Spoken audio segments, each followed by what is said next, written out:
15వ తేదీ జూన్ నెల 2026వ సంవత్సరం. ఈరోజు దేవుని వాగ్దానము. దానియేలు 9వ అధ్యాయము 23వ వచనము.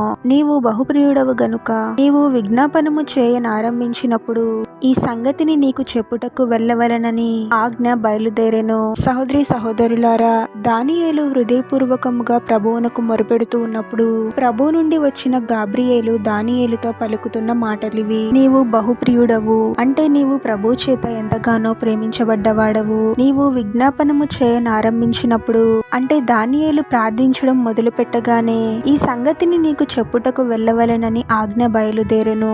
అంటే దానియేలు దేని గురించి అయితే ప్రార్థిస్తూ ఉన్నాడో దానికి సంబంధించిన సమాధానాన్ని ప్రభువు దానియేలుకు చెప్పమని ప్రభు నుండి గాబ్రియేలుకు ఆజ్ఞ వచ్చినది అని గాబ్రియేలు దానియేలుతో చెప్తూ ఉన్నాడు. దానియేలు అలా ప్రార్థించడం మొదలు పెట్టగానే వెంటనే ప్రభు నుండి సమాధానాన్ని పొందుకున్నాడు. దానియేలు ప్రభువునకు ఎంతో దగ్గరగా జీవించేవాడు. పరిశుద్ధ గ్రంథమైన బైబిల్లో మనం చూసినట్లయితే దానియేలు రోజుకు 3 సార్లు ప్రార్థించేవాడు అని ఉంటుంది.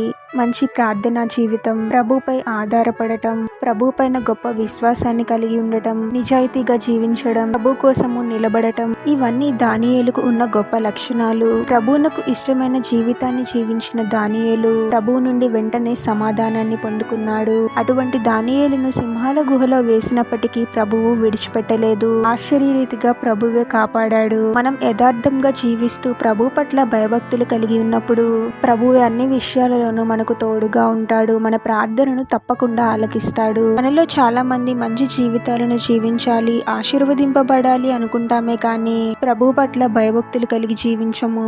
ప్రార్థనను నిర్లక్ష్యం చేస్తూ వాక్యంను ధ్యానించము. లోకానుసారమైన విషయాలకు ప్రాముఖ్యత ఇస్తూ దేవునితో కాదు కానీ లోకముతోనే ఎక్కువ సమయాన్ని గడుపుతూ ఉంటాము. దేవునికి విరుద్ధమైన కార్యాలను చేస్తూ ప్రభువునకు దూరంగా జీవిస్తూ ఉంటాము. ఏదైనా శ్రమ వచ్చినప్పుడు మాత్రమే ప్రార్థిస్తూ ఉంటాము. మన ప్రార్థనలకు సమాధానం రావాలి అన్నా, మన జీవితాలలో ఆశీర్వదింపబడాలి అన్నా ప్రభు పట్ల భయభక్తులు కలిగి జీవించడం నేర్చుకోవాలి. మన ప్రవర్తన ప్రభు మెచ్చే విధంగా ఉంటే ప్రతి చిన్న విషయంలో కూడా ప్రభు మనకు తోడుగా ఉండి నడిపిస్తాడు. అన్ని కీడుల నుండి కాపాడుతూ ప్రతి అవసరతను తీరుస్తూ ఆశీర్వదించి అభివృద్ధి పరుస్తాడు. మనం జీవితంలో ఎంత ఉన్నత స్థితికి వెళ్ళినా, ఎక్కడ ఉన్నా, ఏం చేస్తూ ఉన్నా ప్రభువునకు చెందిన వారము, విలువలతో మనం జీవించాలి అని ఎప్పుడు మర్చిపోకూడదు. మన ప్రవర్తన అంతా సరిగ్గా ఉండేలా చూసుకోవాలి. ప్రతి విషయంలోనూ ప్రభుపై ఆధారపడుతూ ప్రభు చిత్తాన్ని జరిగించే వారముగా ఉండాలి. విశ్వాసంతో ప్రార్థించాలి. విశ్వాసంతో చేసే ప్రార్థన ఎంతో శక్తివంతమైనది.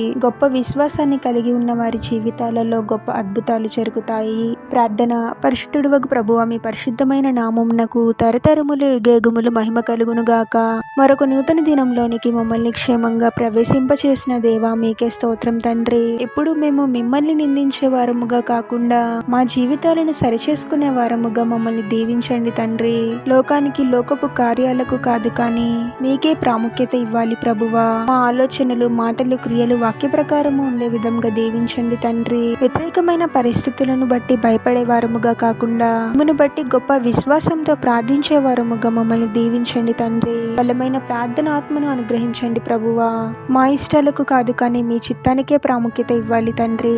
ప్రతి విషయంలోనూ మీ మీద ఆధారపడుతూ మీతో సహవాసం చేస్తూ మీరు మెచ్చే జీవితాలను జీవించే వారముగా మమ్మల్ని దీవించమని ఈ ప్రార్థనలో ఏకీభవిస్తున్న ప్రతి ఒక్కరిని పేరు పేరున దీవించి ఆశీర్వదించి అభిషేకించమని, వారు చేసే ప్రతి పనిలో మీరే వారికి తోడుగా ఉండి వారిని అన్ని కీడుల నుండి, అపాయముల నుండి మీరే వారిని రక్షించమని ఈ మా మనవులన్నీ యేసుక్రీస్తు వారి పరిశుద్ధ నామంలో అడిగి వేడుకొనుచున్నాము తండ్రి. ఆమేన్.